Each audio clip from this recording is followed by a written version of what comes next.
Welcome back. Get your business. It is a Friday. Mr. Ron Nelson, Nelson Commercial Real Estate Properties. I sent him a little note this morning, or actually earlier in the week, that dealt with some Shopcos being on the list, and that list even grew a little longer. Stores in Del Rapids and Redfield, Wagner and Webster, and they've just added Chamberlain and Custer to that list. There are 20 Shopco stores in South Dakota, and sometimes we don't always talk about what's going on outside the city limits of Sioux Falls, but Ron said, let's do that this morning. Good morning. Good morning, Bill. How are you?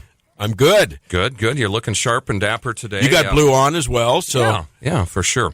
You know, I tell you, this Shopco thing, it's a slippery slope is the best way to put it. You know, for these small towns, certainly lots of people might have opinions of Shopco. Obviously, they compete with Walmart and not necessarily do a good job of competing with Walmart. But you know, the reality is, we need Shopco. I mean, Walmart, you know, needs competition. We all need competition. It keeps them honest. I wish I didn't have competition in my business, but the reality is I do. I always will. And I welcome it because it makes me better, you know. And so from that standpoint, opinions of Shopco notwithstanding that people might have, we need Shopco, you know. So it's disappointing, and it like I said, it's a slippery slope for these small towns that lose a Shopco because what's really interesting though, as I was talking, you know, they haven't done necessarily a great job of competing with Walmart. You talk to the customers, you know, the residents of these small towns, and, you know, the reality is, you know, secretly they'll admit, oh, well, I never go to Shopco. You know, I don't really like it that well. And it's like, yeah, but you want these businesses if you're in coming to your Redfield town. or Del Rapids, and that's what you've had, that was a good place to go rather than go to Sioux Falls or go to Brookings. Well, you know, and here's the reality. In some markets, you know, they haven't necessarily had them. Do you remember where Shopco, at least hometown, came from? No. Remember? Pomida. Really? Do you remember that name? Sure, absolutely. Yeah. There are still Pomida stores. No. Shopco bought Pomida, 12, 15 years ago. They acquired them. Pomida's niche was markets from 3,000 to 8,000 people. Pomida had really got tired, you know, and so you've got one less tired retailer acquiring a very tired retailer, Shopco acquiring Pomida. But you know, like I said, if you're the local leader, if you're the Chamber of Commerce of, you know, Del Rapids or Chamberlain or, you know, whatever, you know, whether or not Shopco's the top retailer out there, you don't look a gift horse in the mouth, you know, and by that I mean you love anybody that says they're planning to come to your town, plant their flag, make an investment, provide jobs, generate sales tax dollars, you know, but secretly you got to know that, you know, sometimes they wish it was either a company other than Shopco, or at least they wish Shopco would do a better job. Jody, in her segment this morning, mentioned the success of Dollar General. Yeah. And the growth of that versus a Shopco. Well, and, you know, in those towns now, the Dollar Generals, the Family Dollars are becoming, you know, kind of that, in a sense, satisfying that niche. They're kind of coming, kind of a hybrid between the small town grocery store, the small town, you know, Shopco type equivalent, and sometimes, you know, an oversized convenience store, you know, even. So, you know, that is the competitive niche of retail. What did I say at the end of 18? Our last message of 18, I said, as predictions for 2019, it's going to be a year of uncertainty. Remember me just 3 weeks ago? 11 days in. It is 11 days in, and geez, I look like a prophet, right? You know, anybody didn't grow any hair, but you look like a prophet. No. So, you know, it's just one of these challenges out there. And my advice, you know, to these smaller towns is, you know, just beef up your local business presence. I mean, we see and hear, you know, in some cases, these smaller town merchants coming to the land of opportunity, to Sioux Falls, you know, but it's because they're doing a good job in these small towns. And so, you know, if you're a small town leader on the chamber, you know, whatever, think about this. Think about it from the business's perspective, or somebody that you're trying to incentivize or, you know, persuade to invest their capital in these small towns. It's risky business, so help them out. Provide, whether it's tax incentives or something to, help them to create businesses that are local, that the locals really want, because that's really who they do want to support. And it's always great to see nationals or regional change, coming to town. But, in many cases, you're vulnerable through, in some cases, no fault of your own, and so that's the struggle. Ace Hardware is another good example of, in a sense, best of both worlds, because certainly Ace is a national name, but they're a franchise. So they'll drop their shingle, if you will, on top of a local hardware store. And now they have kind of some national buying presence, buying power, some national, marketing recognition and things like that. And yet it's still owned by a local merchant. So, that's, kind of a neat retailer to watch that's been doing a good job in some of these small towns in across not just South Dakota, but America. But I do have an announcement. You have an announcement. Ladies do. and gentlemen, is it breaking news? It kind of is. For all the doom and gloom retail talk, the official announcement is the retail apocalypse has indeed been officially canceled. Really? Yes. Who canceled So it, don't and believe why? CNN. The marketplace canceled it.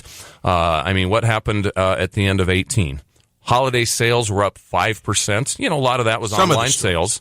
But overall, retail, like I said, retail is the apocalypse is officially canceled. Now, how it shakes out, some of it's online, some of it's bricks and mortar and all that. But the reality is that in 2018, half as many retail stores closed as 2017. But if it's in your town, you notice. Well, absolutely. So, the reality is, we talk about going online, and is online shopping growing because consumers have just become too lazy to leave their homes? No, it's not true. It's the bigger reason is that brands have become complacent about making the shopping experience worthwhile. So, certainly it's sad news to hear Shopko's closing. Possibly, they're talking middle of this month, they might be declaring bankruptcy. But if you look at it, we've had Shopko's in Sioux Falls, and all that. And essentially all they've done is modified their concept in the larger towns and doing it in the small towns. So in other words, they're kind of failing in the larger towns. They're expecting to do the same thing in smaller towns, and yet they act surprised, when it doesn't work. Now, what do they call that when you do the same things over and over and expect different results? Not understanding history. That, or, some people call that insanity, so. Or uncertainty in this year. We can talk about small towns, and certainly, we're watching that. But guess what? A lot of times we spend our time on this show talking about Sioux Falls, and is Sioux Falls vulnerable? Yes, we are. We have 2 Shopkos in Sioux Falls. If they file on mid-month, could we potentially expect both of our Shopko stores to be closed?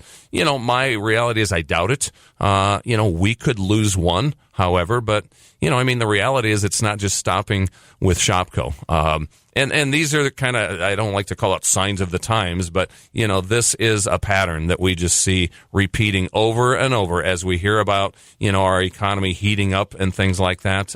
We talked earlier, David's Bridal is in bankruptcy.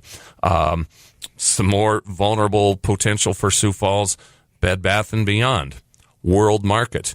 I don't think they're talking bankruptcy, but they're starting to close some stores. Now those stores I think are a lot more exciting, and appear to be relevant than, say a Shopko. But like I said, the retail landscape is crowded, and it's very competitive, the whole online thing and all that. So back to my predictions of end of year 18, going to be a year of uncertainty. We do have some vulnerability in Sioux Falls. The small towns especially, are vulnerable. And it's sad. It's disappointing. But again, you can't expect a store to stay there. You can't get mad at Shopko, because any store has got to, go where the performance is. If the sales dollars aren't there, you're not going to remain profitable.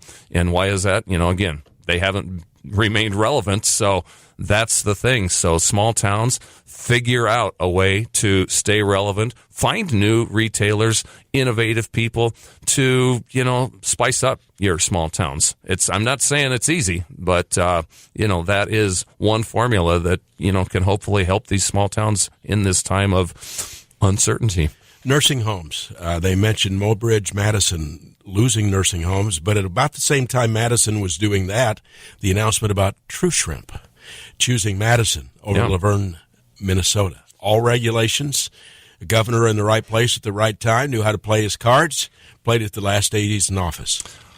And there's a Shopko hometown in Laverne. I haven't even heard if that one's going to close now. Losing True Shrimp and a Shopko hometown in Laverne would be an especially big blow to them. But, we secretly cheer for South Dakota. You hate to have it at the expense of, one of our neighboring, even though it's another state, Laverne, great community, Laverne. And, but as somebody said in that article, it's just business, and that just happens. And, kudos to our South Dakota, whether it's, GEOD, Governor's Office of Economic Development, or, who all helped put that deal together. But it's a great move and great news for Madison. But yeah, nursing home closings, similar, situation to Shopko's. It's not retail, but it's still jobs, it's still, homes for mom and dad, and so that whole industry is changing. Another topic for another day, with Sanford acquiring Good Sam. But, the fact that it's a year of uncertainty is not limited to just retail. And Laverne is now saying that they'd given away a lot to get that True Shrimp. They've got 2 or 3 others that now want to be a part of Laverne. So well, good. Sometimes they land on their feet. When somebody loses something, they gain 2 or 3 things else. Well, and what do we say? A lot, adversity, spurs opportunity. And so I'm hoping these small towns that are right now not looking real favorably at, the landscape going on, but just saying, okay, keep your chin up. Let's find that silver lining. Let's find that silver lining and turn, adversity into opportunities. So, best of luck to these small towns. We're going to keep watching this, Bill. Every day. Absolutely. Ron Nelson, appreciate you. How do they find you? We're Nelson Commercial Real Estate, whether it's Laverne, Madison. Del Rapids. Yeah, we work statewide. I'm heading to Rapid City Sunday for projects out there, but we're Nelson Commercial Real Estate, or on the web at N Commercial for short. All right, appreciate the visit. We'll talk next week. Thanks, Bill.